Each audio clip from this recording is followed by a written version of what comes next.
Le tunnel du Katzenberg fait partie de l'extension et du développement de la ligne Karlsruhe-Bâle.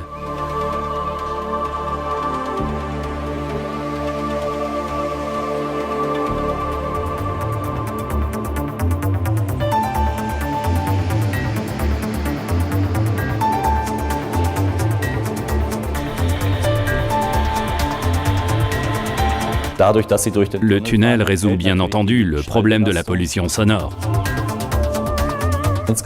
Et nous avons gagné près de 10 minutes de temps de trajet rien qu'avec le tunnel du Katzenberg.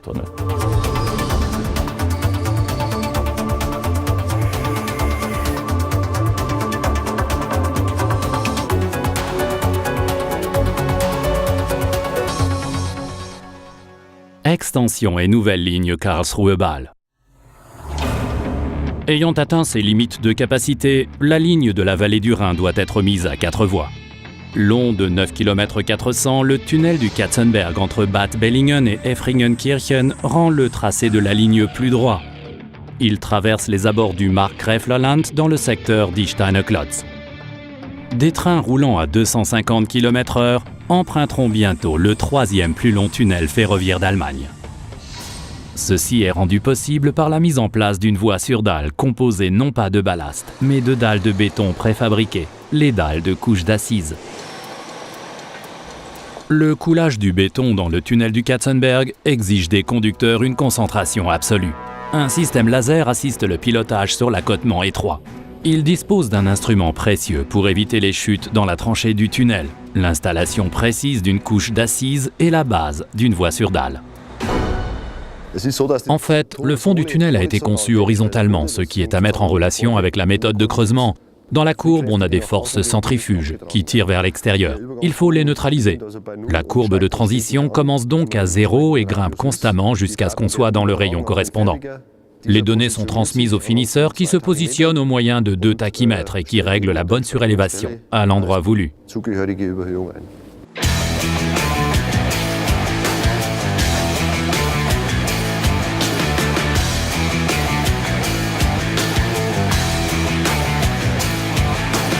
Le profileur et les camions d'approvisionnement en béton fonctionnent sans relâche.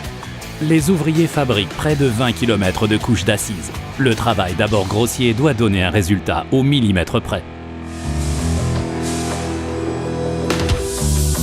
Des semaines avant, dans une usine de Neumarkt, au Palatinat, on y prépare l'arrivée de l'équipe de nuit qui va bétonner les dalles de couches d'assises. Le principe, les ouvriers placent les aciers de précontrainte et l'armature dans le coffrage. Après la précontrainte, un étaleur de béton coule la forme des dalles. Cette tâche requiert beaucoup d'expérience, de maîtrise et une fabrication industrielle précise.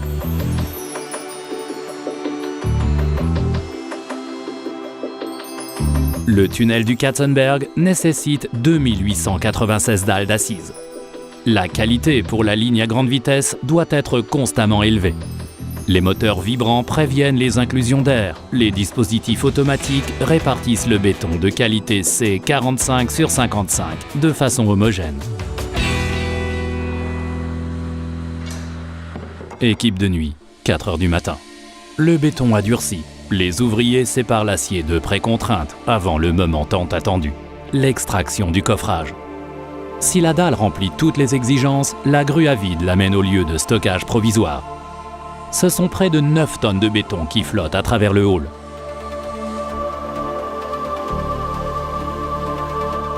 La dalle d'assise arbore à présent une étiquette permettant de la reconnaître. Le lieu où chaque dalle sera installée est fixé avant même la production. Des machines spéciales en ligne automatisée façonnent la géométrie requise pour les surfaces d'appui des fixations de rails. On obtient ainsi une très grande précision de position de la voie.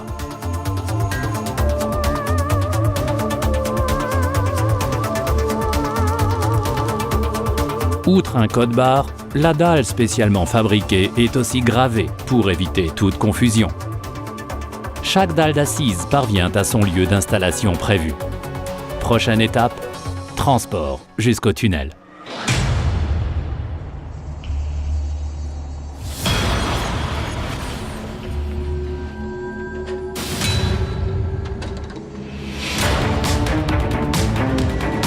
L'installation de la voie sur dalle est planifiée avec minutie.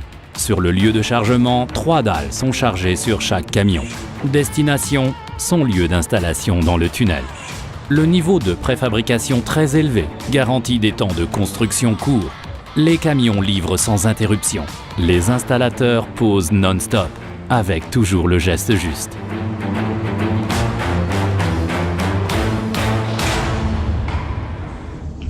Les spécialistes de Max Bugel se sont fixés un objectif.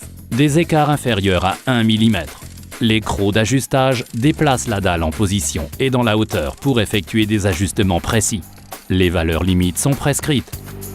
Par exemple, à un écartement de plus ou moins 2 mm correspond une surélévation de la même valeur. En position et en hauteur sur 2 points et sur une distance de 150 mètres, il y a un écart de plus ou moins 10 mm. On voit qu'ici, le mode de construction est vraiment très précis.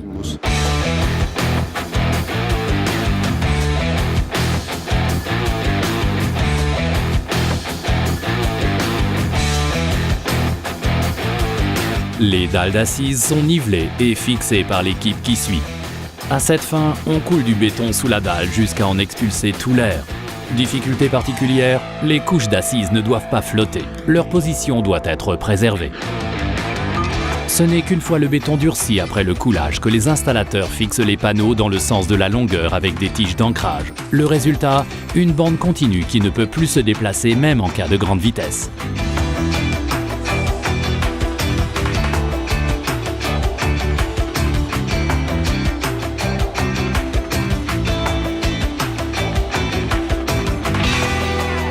On obtient ainsi une voie homogène sur laquelle les installateurs fixent la voie de montage.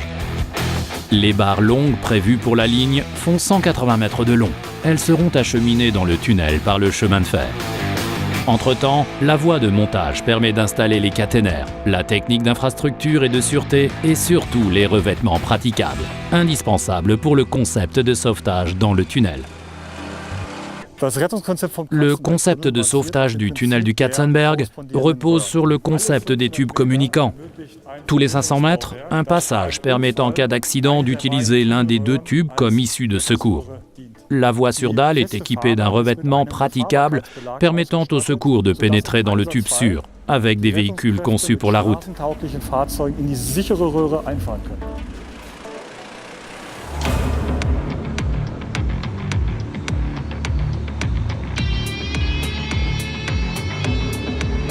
La sécurité des ouvriers est toujours la priorité numéro 1, même pendant la construction de la voie sur dalle. Des véhicules rail-route se chargent du montage des dalles praticables. Le conducteur dispose d'une vision à 360 degrés. Bientôt, des barres longues remplaceront la voie de montage. La voie sur dalle est alors prête pour les essais pour tester en détail le tunnel du Katzenberg. Ensuite, les nouvelles mesures de protection acoustique montreront également leur efficacité. Les tubes de tunnel à une voie posent au transport de personnes à grande vitesse le problème du coussin d'air que le train pousse devant lui. Le tunnel du Katzenberg est le premier en Europe à être équipé d'ouvrages de construction appelés Sonic Boom. Ces derniers empêchent le bang sonore de se produire grâce aux ouvertures pratiquées dans ces 2 portails. Celles-ci aspirent la masse d'air accumulée devant le train, évitant ainsi la détonation que provoquerait autrement une traversée à grande vitesse.